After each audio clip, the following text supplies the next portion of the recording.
अस्सलाम वालेकुम, welcome back to my channel and welcome to my new vlog. तो कैसे हैं आप सब लोग? उम्मीद करती हूँ आप सब खैरियत से होंगे। तो स्टार्ट करते हैं आज का न्यू व्लॉग। और आज का व्लॉग मैंने स्टार्ट किया है शाम के टाइम से। यहाँ पर मैं छत पर बैठी थी और आज बहुत ही ज़बरदस्त हवा चल रही थी। सारा दिन तो काफ़ी गर्मी थी, लेकिन अभी यानी जब मैं छत पे आई हूँ तो मैंने यहाँ पर देखा कि यहाँ पर बहुत ही ज़बरदस्त हवा चल रही थी। और खाना मैं बना चुकी थी और बनाने के बाद फिर मैं ऊपर गई थी और वहाँ पर मैंने बिस्तर वगैरह बिछाए और पंखा वगैरह निकाला और उसके बाद फिर मैं नीचे आ गई और यहाँ पर अब हम खाने लगे थे खाना। तो आज खाने में मैंने बनाया था दाल और चावल। तो दाल और चावल मेरे फेवरेट हैं और आज मेरे हस्बैंड ने भी कहा कि वो भी ये खा लेंगे। यानी जब भी मैं दाल चावल बनाती हूँ तो उनके लिए मैं फिर रोटी बनाती हूँ। तो आज बस वो भी यही खाएंगे और इस तरह मेरा जो दो काम मुझे करने पड़ते हैं ना, कि चावल भी बनाओ तो साथ में रोटी भी बनाओ, तो आज मुझे ये नहीं करना पड़ा। इसलिए अब मैं पहले तो उनको दूंगी खाना, उसके बाद फिर मैं अपने लिए निकालूंगी और उसके बाद फिर हमारा रात तक का यानी काम जो भी है वो फिनिश हो जाएगा। तो इसी तरह बस रूटीन देखें चलती रहती है।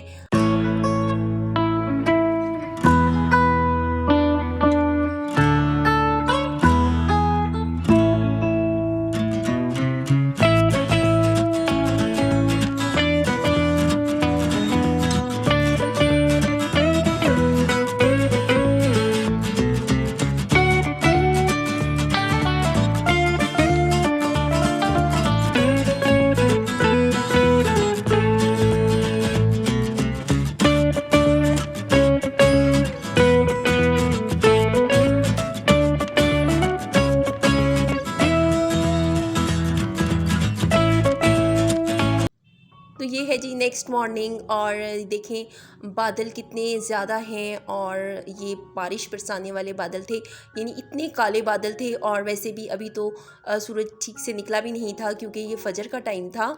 तो मैं जब उठी थी और फिर मुझे इतनी मोहलत नहीं मिली कि मैं जल्दी जल्दी बिस्तर वगैरह इकट्ठे करती और पंखा वगैरह स्टोर में रखती, तो उससे पहले ही बारिश जो थी वो बरसने लग गई। तो जल्दी से मैंने बिस्तर वगैरह उठाए और वो संभाले और उसके बाद फिर मैं नीचे आ गई। और ये देख लें कितनी बारिश शदीद शुरू हो चुकी थी और ये बारिश जो थी ना वो सारा दिन ही जारी रही। 3 बजे तक इसी तरह से बारिश जो थी वो आती रही। तो 9 बजे तक तो बारिश काफ़ी शदीद थी और उसके बाद फिर आहिस्ता आहिस्ता यानी थोड़ी बहुत बूंदाबांदी जो थी वो होती रही सारा दिन ही, और हर तरफ पानी ही पानी हो गया। तो आज मौसम जो था वो बहुत ही खुशगवार हो गया, ठंडा हो गया।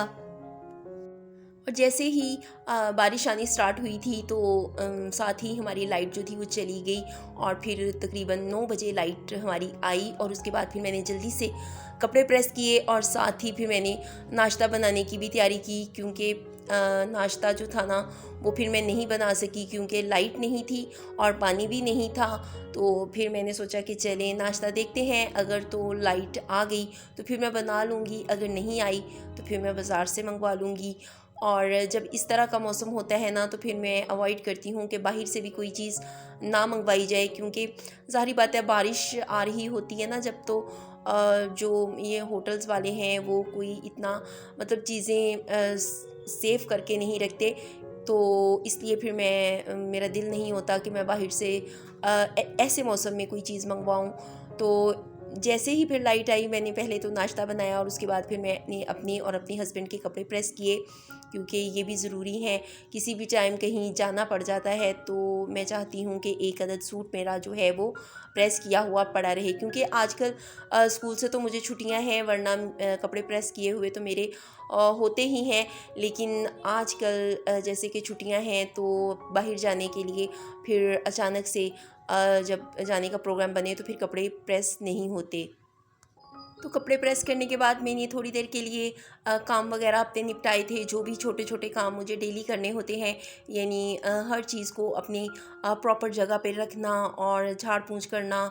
तो झाड़ू और सफाई वगैरह तो मैंने नहीं की क्योंकि आज मौसम जो था वो यानी बारिश हो रही है, तो इसलिए फिर मैंने ये काम नहीं किया। क्योंकि जब इस तरह का मौसम होता है ना तो क्योंकि हमारा ऊपर वाला पोर्शन है तो पानी वगैरह जो है ना वो टेरेस की तरफ से भी अंदर आता है और दूसरी तरफ विंडोज़ की तरफ से भी रूम्स में आता है, तो सफाई करने का कोई फ़ायदा नहीं होता। तो इसलिए फिर मैंने सोचा कि अभी मौसम जो है वो ठीक हो ले, तो फिर मैं उसके बाद ही सफाई करूँगी। तो यहाँ पर जी हमारे लंच का टाइम हो चुका था, और लंच में क्या हम कर रहे हैं, बस यही कुछ होता है हमारे लंच में। तो हस्बैंड को तो मैंने चाय दी है और साथ में बिस्किट दिए हैं, और ख़ुद मैं खाने लगी हूँ कुल्फ़ा, और बस यही हल्का फुल्का सा हमारा लंच होगा। तो लंच हमारा कोई प्रॉपर नहीं होता, जिस दिन हमारा जो दिल चाहे हम वो खा लेते हैं, कभी फ्रूट खा लेते हैं, कभी कोई और चीज़ भी खा लेते हैं। तो खाना बहरहाल हम नहीं खाते।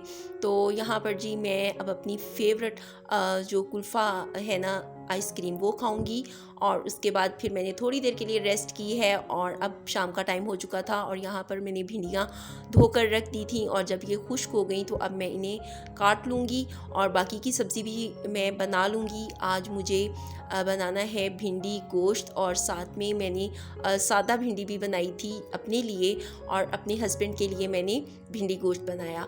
तो मेरा तो दिल नहीं था कि मैं गोश्त भिंडी खाऊं, तो मैंने फिर इसलिए अपने लिए थोड़ी सी अलग से भिंडी का सालन बनाया, जो कि दोनों ही सालन वैसे मेरे आज बहुत टेस्टी बने थे। और वैसे भिंडियाँ मुझे बहुत ही मज़े की लगती हैं। तो गर्मियों की सब्ज़ियाँ मुझे बहुत ही पसंद हैं, इसमें ख़ास तौर पर करेले और भिंडी और उसके बाद बैंगन। तो ये तीनों सब्ज़ियाँ मुझे बहुत पसंद हैं, लेकिन बैंगन मैं ज़्यादा नहीं बनाती क्योंकि मेरे हस्बैंड नहीं खाते, तो इसलिए फिर मैं वो बनाती भी नहीं। तो यहाँ पर जी जब हमारी गैस आई तो फिर मैंने खाना वगैरह बनाना शुरू कर दिया था, और आज मेरे साथ ना बस एक मिसहैप होते होते रह गया। थैंक्स गॉड कि मैं बच गई।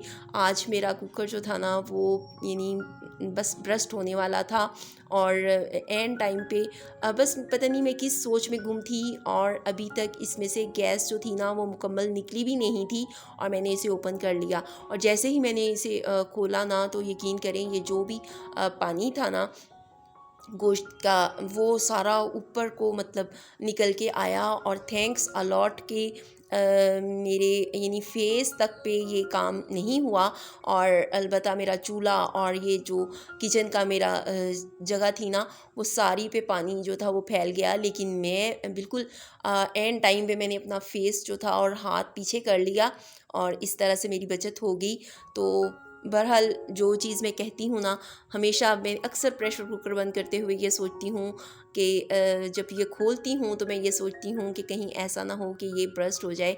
लेकिन आज ऐसा कुछ होने ही वाला था मेरे साथ, लेकिन मैं बच गई। तो यहाँ पर जी भिंडियों का सालन मैं तैयार कर चुकी थी, और यहाँ पर मैं गोश्त दूसरा जो था वो तकरीबन गल चुका था, और बस अब इसको मैं भूनूंगी। और भिंडियाँ मैंने फ्राई करके रख ली हैं। तो गोश्त को बनाने का तरीकाकार तो वही है, यानी मेरा तरीका जो भिंडी गोश्त बनाने का वो ये है कि मैं पहले गोश्त में अदरक, लहसुन, प्याज और टमाटर और ये सब चीज़ें डाल के तो मैं इसे गलने के लिए रख देती हूँ। नमक मिर्च भी साथ में ऐड कर देती हूँ। जब ये गल जाता है तो फिर मैं इसमें ऑयल वगैरह डाल के इसको अच्छे से इसकी भुनाई कर लेती हूँ, और फिर भूनने के बाद मैं इसमें डालूँगी भिंडियाँ, और साथ ही मैंने इसमें थोड़ी सी सब्ज़ मिर्च कटी हुई भी ऐड कर दी है, और थोड़ा सा मैं इसमें सब्ज़ धनिया भी धोकर मैंने इसमें ऐड कर दिया है। और अब इसको करूँगी अच्छे से मिक्स, और थोड़ी सी करूँगी इसकी भुनाई, और भुनाई करने के बाद मैं इसको थोड़ी देर के लिए दम पर रख दूँगी, ताकि गोश्त का जो टेस्ट है ना वो हमारी भिंडियों के अंदर भी रच बस जाए। और बस इस तरह से मेरा सालन हो गया है तैयार, और इसके साथ ही मैं आपसे लूँगी इजाज़त। मिलूँगी अगले व्लॉग में। टिल देन टेक केयर, अल्लाह हाफिज़, bye and thanks for watching.